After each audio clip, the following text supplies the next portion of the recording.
Good morning, good morning, good morning po sa lahat. Happy Thursday po sa bawat isa. Kumusta kayo dyan? Kumusta kayo? Kamusta? Ako ngayon okay naman kasi sa araw na ito, ika-apat na araw ko na dito sa Whitecourt, Alberta. Kasi umalis ako nung nakaraan sa Toronto sa Sunday morning. So ngayon ang ika-apat na araw ko. Masayang-masaya na ako ngayon kasi kahit papano may kasama na ako kasi 'di ba nung nakaraan nung nag-resign ako sa Mayfair, nag-resign din ako sa Mary Brown's, tapos hanggang sa nakaalis na ng misis ko nung May 7.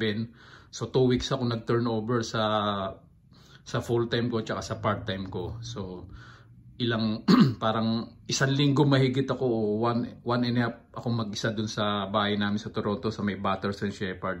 So mag-isa lang ako doon, nakakalungkot, wala akong kasama, wala akong, alam mo na, hindi naman ako sanay magluto, walang tagaluto, ako lang mag-isa. So kahit ano lang kinakain ko, minsan nga sa gabi nagpapapais lang ako. Minsan pag nagtitipid, nagtitinapay na lang. So talagang sobrang lungkot kasi ako lang mag-isa eh.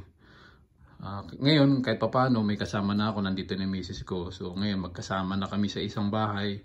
Nandito na kami sa Alberta. Sa ngayon, sa oras na ito, ako lang mag-isa kasi yung misis ko nasa work na. Diyan lang, pagtawid lang ng kalsada, school na nila yung Precious Sprout Child Care Center.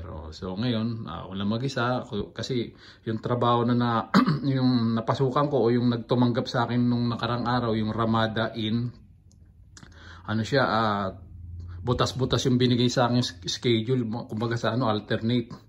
Hindi siya tuloy-tuloy, hindi continuous kasi nga ano lang ako, parang kumbaga sa part-timer lang ako kasi syempre yung time na yun nung tinanggap nila ako, as in wala talagang hiring. So parang pinagbigyan lang ako, parang kumbaga yung pasok na pinupunta ko doon, pinapasok ko na araw, panakip butas lang sa yung mga schedule na kulang sa tao, ganun. So wala talaga, kaya sabi ko sige, kaysa walang trabaho, at least kahit paano meron kahit tatlong beses lang sa isang linggo. So okay na rin. So mamaya darating yung Telus, magkakabit ng internet namin. Kahit paano may wifi na kami kasi ditong ginagamit namin, naka-data lang kami. So kumbaga limited lang yung paggamit namin, pag-access namin ng internet kasi nga syempre pag naubos yung data mo, wala na. Mag-a-apply ka na naman uli ng panibagong load. So ngayon, nag-aantay ako ng pagdating ng Telus kasi ikakabit nila for 2 hours. Ako lang mag-isang dito sa kwarto namin. Ito yung kama namin. Yan. Yun yung pera kasi naabangan ko yung pagdating ng Telus. Meron siyang service charge na $70. Ito yung kwarto namin. Kumbaga, hindi pa siya set up kasi inaantay pa namin yung 6 na package eh. Ngayon pagka dumating na yung 6 na package, umpisa na namin set up yung mga gamit. Kasi ito, makabakante pa oh. Diyan namin siguro ilalagay yung mga package. Tapos ito yung CR. Ito yung CR namin. Shower area.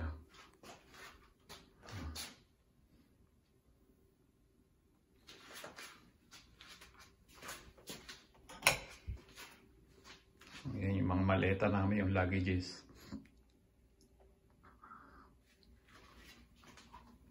Ito yung mga damit ko.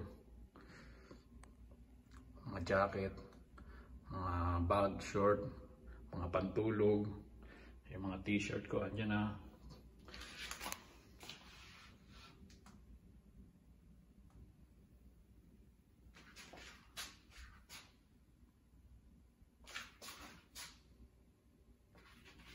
Okay.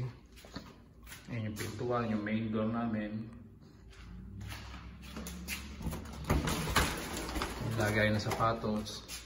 Ilagay ko ng pabango. Mga chinela, sapatos namin. Yung kusina, lababo. Wala pa kaming gamit. Wala pa kami masyadong gamit dito. Kumbaga sa talaga nag-umpisa pa lang. Ito yung lutuan, stove, rice cooker, ito yung fridge, diba? Kita nyo naman, wala pa talaga, wala pa. Nag-uumpisa pa lang eh. Wala pa kami masyadong gamit, kulang-kulang pa.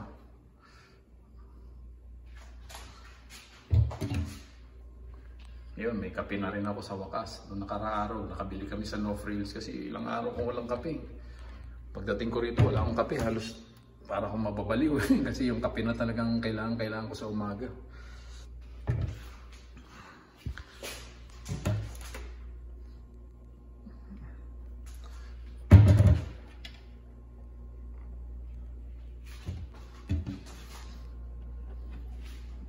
Susi.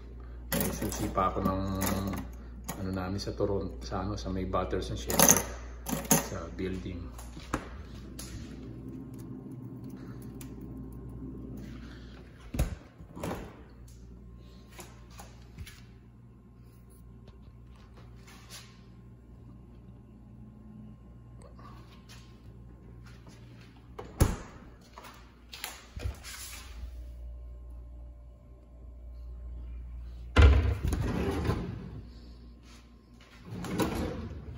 Okay, ito yung sala namin. May chandelier pa oh. Wala pa talaga, wala pang kalaman-laman. Wala pa kaming tables and chairs. Kaya pag kumakain kami, nakatayo, standing position. Ito naman yung sala, open. Wala talaga, wala pang laman, di ba? Posporo.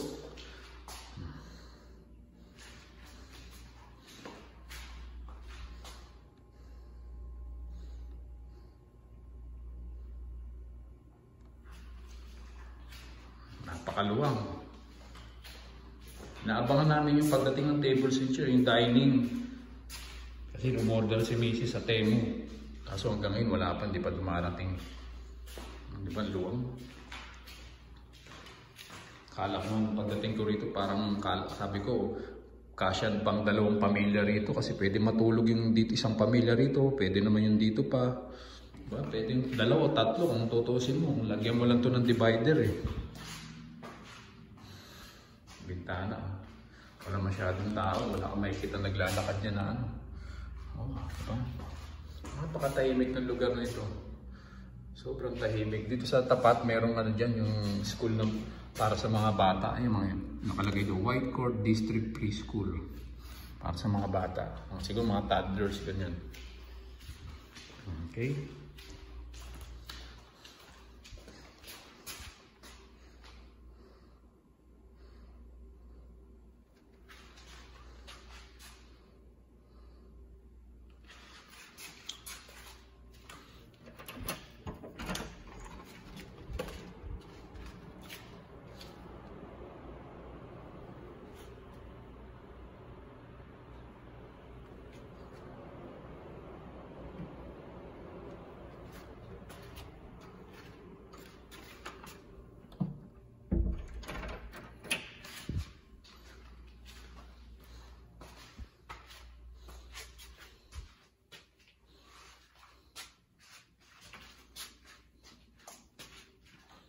Okay.